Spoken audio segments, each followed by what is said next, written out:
Hello, मैं इसके Gupta exam material पर आपका स्वागत है। सेट नंबर 12 लेके आए हैं जो आपके लिए बहुत ही फायदेमंद है। अगर सब्सक्राइब नहीं किए तो सब्सक्राइब कर लीजिए, बेल आइकन को भी दबा दीजिए जिससे हर नोटिफिकेशन आपके पास पहुंचे। और दोस्तों में ज़्यादा से ज़्यादा शेयर करें, सब्सक्राइब करें। एग्ज़ाम का बहुत कम दिन बचा है, आप पूरा जी जान लगा दीजिए जिससे आपको एग्ज़ाम में फ़ायदा मिल सके और ज़्यादा से ज़्यादा नंबर लाने की कोशिश करें जिससे आपको मेरिट बन सके।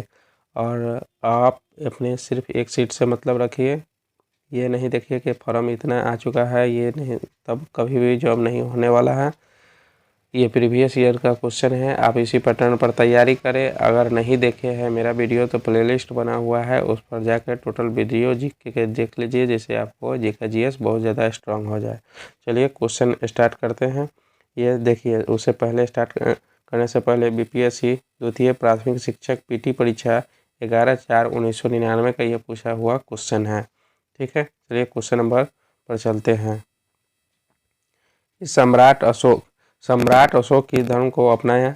सम्राट अशोक की धर्म को अपनाया तो ये बौद्ध धर्म को अपनाया। किस धर्म को अपनाया? तो बौद्ध धर्म को अपनाया।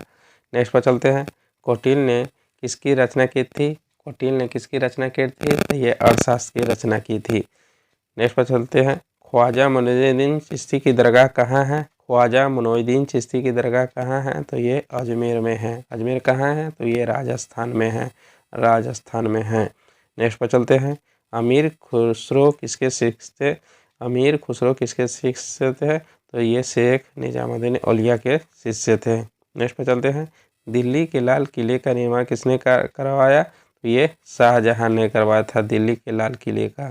नेक्स्ट पर चलते हैं। सर सैयद अहमद खां किसके संस्थापक थे? सर सैयद अहमद खां किसके संस्थापक थे? तो ये अलीगढ़ मुस्लिम विश्वविद्यालय के संस्थापक थे। नेक्स्ट पर चलते हैं। दिल्ली के अंतिम मुगल बादशाह कौन था? तो ये बहादुर शाह जफर था। कौन था? बहादुर शाह जफर था। नेक्स्ट पर चलते हैं। कस्तूरबा गांधी किसकी धर्मपत्नी थी? तो ये महात्मा गांधी की धर्मपत्नी थी।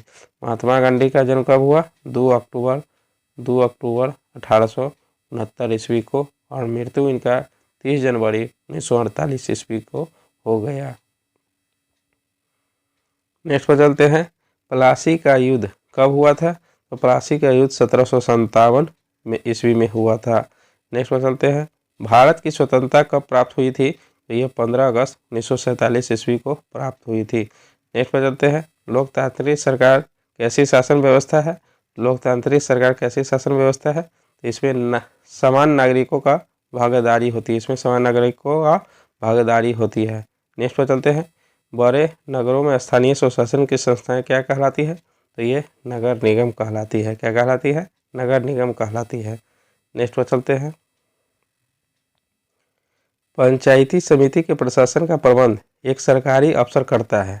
पंचायती समिति के प्रशासन का प्रबंध एक सरकारी अफसर करता है, उसे क्या कहते हैं? तो इसे प्रखंड विकास अधिकारी बीडीओ कहते हैं।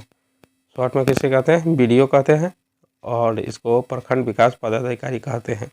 नेक्स्ट पर चलते हैं। भारतीय संविधान के जनक किसे कहा जाता है? तो ये डॉक्टर भीमराव अंबेडकर को कहा जाता है। भीमराव अंबेडकर को कहा जाता है। संविधान बनने में कितने दिन लगे थे? तो 2 वर्ष 11 महीना 18 दिन लगे थे। ठीक है, नेक्स्ट पर चलते हैं। 14 वर्ष से कम आयु के बच्चे के कारखानों में काम करने पर कौन सा मौलिक अधिकार का उल्लंघन होता है? तो ये शोषण का विरुद्ध अधिकार, ये अनुच्छेद 23 से 24 में दिया गया है। नेक्स्ट पर चलते हैं। लोकसभा का कार्यकाल कितने साल का होता है? तो ये 5 साल का होता है। नेक्स्ट पर चलते हैं। भारत के राष्ट्रपति का पद की शपथ कौन दिलाता है? तो सुप्रीम कोर्ट का मुख्य न्यायाधीश राष्ट्रपति को शपथ दिलाता है। नेक्स्ट पर चलते हैं। भारत में अधिकांश अदृश्य बेरोजगारी किस क्षेत्र में पाई जाती है? भारत में अधिकांश अदृश्य बेरोजगारी किस क्षेत्र में पाई जाती है? तो ये कृषि क्षेत्र में पाई जाती है। नेक्स्ट पर चलते हैं। 1970 से 1986 के मध्य भारत में कोयले के उत्पादन में कितनी वृद्धि हुई? तो ये 122% की वृद्धि हुई। नेक्स्ट पर चलते हैं। भारत में उपभोक्ता अधिनियम कब पारित किया गया? ये 1986 ईस्वी में पारित किया गया। नेक्स्ट पर चलते हैं। सरदार सरोवर बांध किस नदी पर बनाया गया? तो ये नर्मदा नदी पर बनाया गया। नेक्स्ट पर चलते हैं। दादा साहेब फाल्के पुरस्कार किस क्षेत्र से संबंधित है? ये फिल्म के क्षेत्र से संबंधित है। नेक्स्ट पर चलते हैं। किस राज्य में एलोरा की गुफाएं स्थित है? तो ये महाराष्ट्र राज्य में एलोरा की गुफाएं स्थित है। नेक्स्ट पर चलते हैं। विश्व प्रसिद्ध थार रेगिस्तान किस राज्य में स्थित है? थार रेगिस्तान कहाँ है? तो ये राजस्थान में है। नेक्स्ट पर चलते हैं। भारतीय राष्ट्रीय पशु क्या है? तो ये बाघ है। इसको पैंथेरा टाइग्रिस भी कहा जाता है। नेक्स्ट पर चलते हैं। श्वेत क्रांति किस चीज़ के उत्पादन से संबंधित है? ये दूध से संबंधित है। नेक्स्ट पर चलते हैं। नील नदी कहाँ गिरती है? तो ये भूमध्य सागर में गिरती है नील नदी। नेक्स्ट पर चलते हैं। कोचीन किस लिए प्रसिद्ध था? तो कोचीन जहाज के निर्माण के लिए प्रसिद्ध था। नेक्स्ट पर चलते हैं। काला सागर किस देश के दक्षिण में स्थित है? तो काला सागर रूस के दक्षिण में स्थित है। नेक्स्ट पर चलते हैं। इंदिरा गांधी नहर किस राज्य में निर्मित की गई? तो इंदिरा गांधी नहर राजस्थान में निर्मित की गई। नेक्स्ट पर चलते हैं। हजारीबाग तथा मुंगेर किन खानों के लिए प्रसिद्ध है? तो ये माइका के लिए प्रसिद्ध है, हजारीबाग तथा मुंगेर। नेक्स्ट पर चलते हैं। भारत में आलू कौन लाए थे? भारत में आलू पुर्तगाली लाए थे। कौन लाए थे? पुर्तगाली लाए थे।